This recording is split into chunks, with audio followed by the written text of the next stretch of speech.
After World War II ended in 1945, the planet was exhausted, broken, and uncertain about the future, with entire cities reduced to rubble, millions of families displaced, and economies struggling to survive. Yet instead of entering an era of lasting peace, humanity slowly drifted into another form of conflict, one that would dominate global politics for nearly half a century. Two nations emerged from the war stronger than any others in history: the United States and the Soviet Union. Although they had fought as allies against Nazi Germany, their cooperation was temporary and fragile, because they represented completely different visions of how society should function. The United States believed in free markets, private property, political pluralism, and individual liberty, while the Soviet Union promoted state ownership, centralized planning, and one-party rule under communist ideology. Each side was convinced that its system was superior and feared that the other would spread its influence worldwide. This mutual suspicion laid the foundation for what became known as the Cold War, a struggle not defined by massive armies meeting on battlefields, but by psychological pressure, political maneuvering, technological competition, and constant preparation for nuclear war. One of the earliest signs of this division appeared in Europe, where countries liberated from Nazi occupation were reorganized under competing influences. Western Europe received economic aid through the Marshall Plan, which helped rebuild industries and stabilize governments, while Eastern Europe fell under Soviet control, forming communist regimes loyal to Moscow. This division created an invisible boundary across the continent that Winston Churchill famously described as the Iron Curtain. Germany became the most powerful symbol of this separation, as it was split into East and West, with Berlin divided into two hostile zones. In 1961, the East German government constructed the Berlin Wall, physically separating families and preventing citizens from escaping to the West, turning the city into a global symbol of oppression and ideological conflict. At the same time, military alliances were formed to protect each bloc. Western nations established the North Atlantic Treaty Organization, known as NATO, while the Soviet Union responded by creating the Warsaw Pact. These alliances meant that any local conflict risked expanding into a global war. As tensions increased, both superpowers invested enormous resources into developing nuclear weapons. The United States had used atomic bombs in Japan in 1945, demonstrating unprecedented destructive power, and the Soviet Union soon followed by testing its own nuclear weapon in 1949. Over the following decades, both sides built thousands of warheads, capable of destroying cities, nations, and even civilization itself. This terrifying reality led to the doctrine of mutually assured destruction, in which both sides understood that a direct nuclear war would result in total annihilation. Paradoxically, this fear helped prevent direct confrontation, as leaders knew that pressing the wrong button could end human history. However, while the superpowers avoided direct war, they fought indirectly through proxy conflicts around the world. In Korea, North and South forces supported by opposing blocs fought a devastating war in the early 1950s. In Vietnam, decades of fighting claimed millions of lives as communist and anti-communist forces clashed.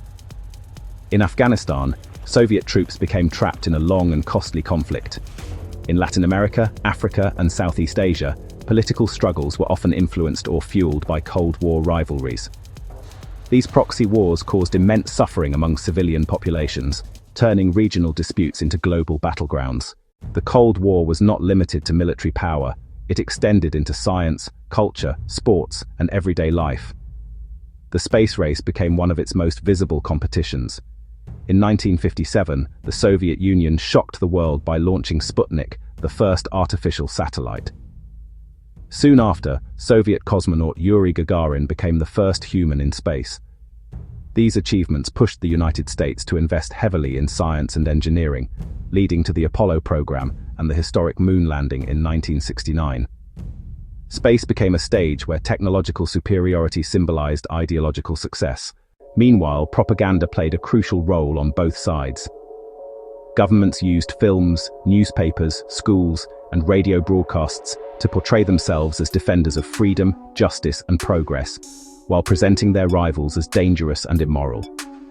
In communist countries, media was tightly controlled and dissent was punished, while in Western societies, fear of communism led to political persecution, censorship, and social division.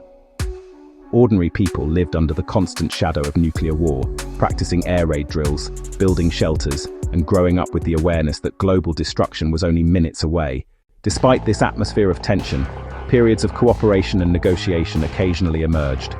During the 1970s, leaders pursued détente, a policy aimed at reducing hostility through arms control agreements and diplomatic dialogue. Treaties were signed to limit nuclear weapons, and cultural exchanges allowed limited contact between societies. Yet these efforts remained fragile, as mistrust never fully disappeared. By the late 1970s and early 1980s, relations deteriorated again, and military spending increased. At the same time, deep problems were developing inside the Soviet system. Centralized planning failed to produce innovation and efficiency, corruption weakened institutions, and living standards lagged behind those of Western nations. Younger generations became increasingly disillusioned with rigid ideology and lack of freedom. In 1985, Mikhail Gorbachev became leader of the Soviet Union and introduced reforms known as glasnost, meaning openness, and perestroika, meaning restructuring. These policies reduced censorship, encouraged public debate, and attempted to modernize the economy. Gorbachev also sought to improve relations with the West, signing arms reduction treaties and withdrawing troops from foreign conflicts. His reforms unintentionally weakened the communist system's control over Eastern Europe. In 1989, a wave of peaceful revolutions swept across the region, leading to the collapse of communist governments in countries such as Poland, Hungary, and Czechoslovakia. The most dramatic moment came with the fall of the Berlin Wall, as crowds dismantled the barrier that had divided Europe for decades. 2 years later, in 1991, the Soviet Union officially dissolved, bringing an end to the Cold War.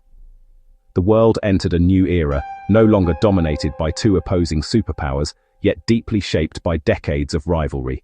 Military alliances remained, regional conflicts persisted, and nuclear weapons continued to exist as a permanent threat.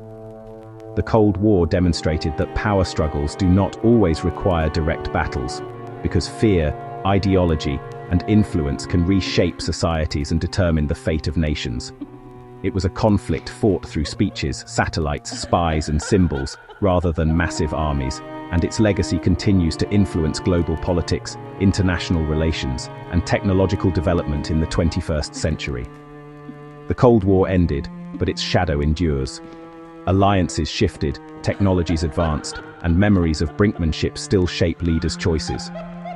From treaties to satellites, the era redrew maps and minds, reminding us that ideas, information, and fear can rival armies. Understanding that past helps us read today's tensions and avoid repeating yesterday's mistakes.